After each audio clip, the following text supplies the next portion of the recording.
stop you for a second, and let's talk about a couple things. There's a trap that we sometimes fall into as conductors, and it's a tough trap. It's a trap of feeling like you have to make every pulse happen. And so right now, the orchestra feels really boxed in. So there's no freedom in what's happening. It's a strange contradiction because you feel like I'm stretching and giving lots of time, but the orchestra is boxed into trying to follow every move that you're making. Right. And so there's a balance between getting precision on things and making them feel so restricted that they're trying to play each pulse you give, and then actually the precision just goes completely away. Because they can do a triplet, ba, ba, ba, ba, without your giving ba, ba, ba, beat. So what I would like you to do, let's go back to the beginning of this segment. I know you want to do a little bit of the beginning. Whatever works out. And no, let's go back to 319, the same spot. And I would like you to trust the orchestra to do what you want to do without trying to feed every pulse to them or every note to them. Okay. And I think it's got to go a little bit faster. It's so slow that it's almost at the point of impossibility. Believe it or not, it would be easier to do the slower tempo if we had, 32 violins in Berlin and a hall that just kind of rings. In this space with a small ensemble, it just doesn't work to go quite that slow. You got to go just a little bit faster. Give them a little. Give the orchestra the faith that they can do what you want them to do without spoon feeding. Does that make sense? Makes sense. All right, let's try it and see what happens. An illustration of that is just before you start, look at 339 and then look at 328. So in 328, you subdivided the final beat each time, and you were really, you were trying, you could feel your subdivisions.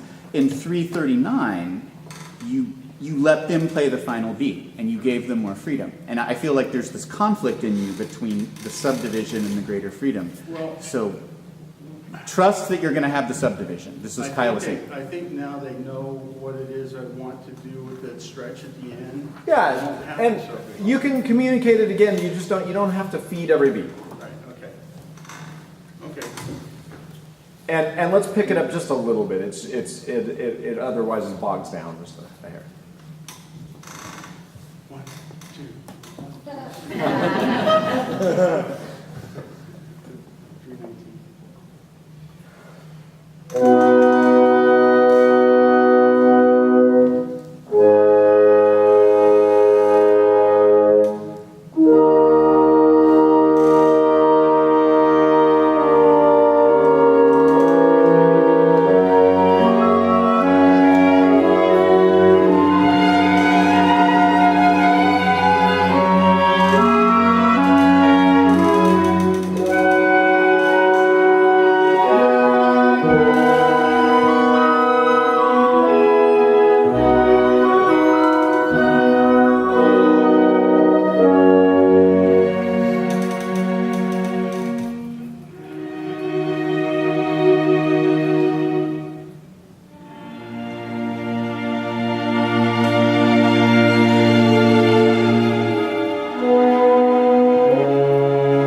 Up to that moment, it was infinitely better. I mean, just a completely different conductor than the first time through. And it's not because they knew what you intended from the first time. It's because what you gestured on that time had much more intention behind it and much less,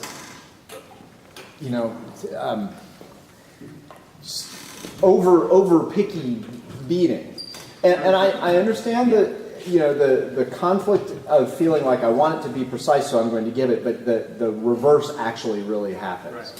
Right. what I would suggest is let's just go, how about right at 3:39 at the big forte, so that you can continue on, and again, let them do their job and you do your job. So you give the shape and let them do what they'll put it together.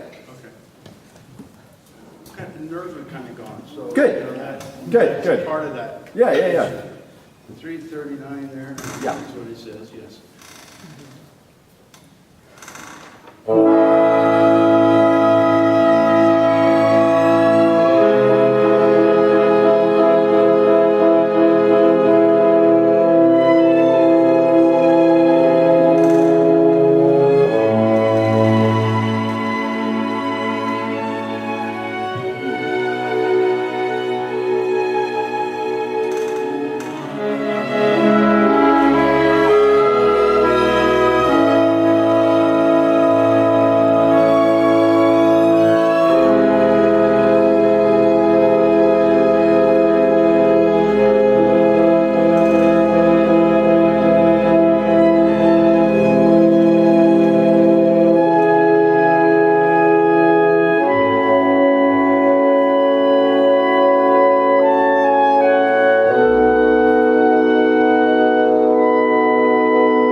So we didn't tell them to bring their extra long bows today. When you look at your string players, if you can tell that they're getting to the end, there's nowhere else for them to go, so they have to slow down. If you're stretching and they're at the end, now in a real situation, you could say, "Hey, I'm going to go so slowly. You need to take 2 bows on this." It's not going to work with 2 players on a part though. And so if you see them, we asked the question, it came up last night, how do we know a tempo? Well, if they get to the point where there's no more bow left, your tempo is too slow. And there's something that happens in that, which is as they run out of bow and they see that you're still holding, they have to slow the bow down, and then the sound just goes away. We don't get any core to the sound, and we lose the beauty of the sound, and it doesn't do what you want it to do, which is to kind of become ethereal and stretchy. Instead, it starts to go, as we kind of run out. So watch your players and respond. You have to respond. That's part of your job. And I know part of it is experience of being able to see that, but that's where what's in your head, and this goes for all of us, what's in your head has to match what's really happening too. And so there's going to be compromise between what's in your head and what's happening. Right. That's a really specific one, and that's a very important one, and that's one where players can get frustrated, because if they feel like they're kind of just constantly hung out to dry, then you feel like as a player we're not being able to make the sound that we want to make to help you capture what you want to do. They're not frustrated. They're friendly and nice people. But that's something I want you to watch for. You wanted to do the beginning. Let's go back to the beginning, because I want to see what you do at the beginning. I think you have an idea here. So.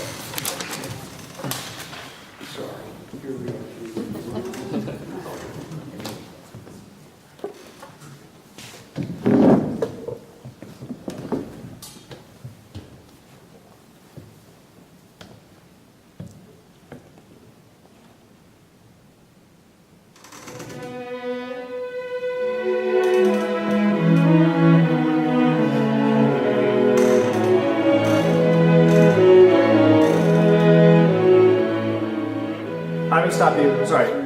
Don't make any sound. Don't make any sound. Your job, conductor, makes no sound. You get all the bows and you make no music. So you do it. Show it. You're showing it. We can see what you do. You don't have to sing it to us. Okay.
stop you. We only have like 30 seconds left. Ken, what I love about you and what I like about your conducting is that I have this feeling that you've thought about every note. You have thought about every note, and you have an idea for every note, which is terrific. It's in conflict with letting the orchestra play a little bit. And so you can have thought about every note and thought about how you want it all to be, but you don't have to make them do each one. So think about that. The other thing is, I know you've got an idea about the beginning. Just tell us what your idea is about the beginning. You told me last night. Well, you mean Yeah, the programmatic? No, about the sunrise. I mean, Yeah, this whole thing was about sunrise, it's about love between Wagner and his wife. Okay, so Kids. this is the sunrise, right? Yeah. So does the sunrise with body? No, it's more of... All right, we'll do it. Do it. One more. You got one more shot. Make the sunrise on that. Good point, I didn't even hear it. That's okay.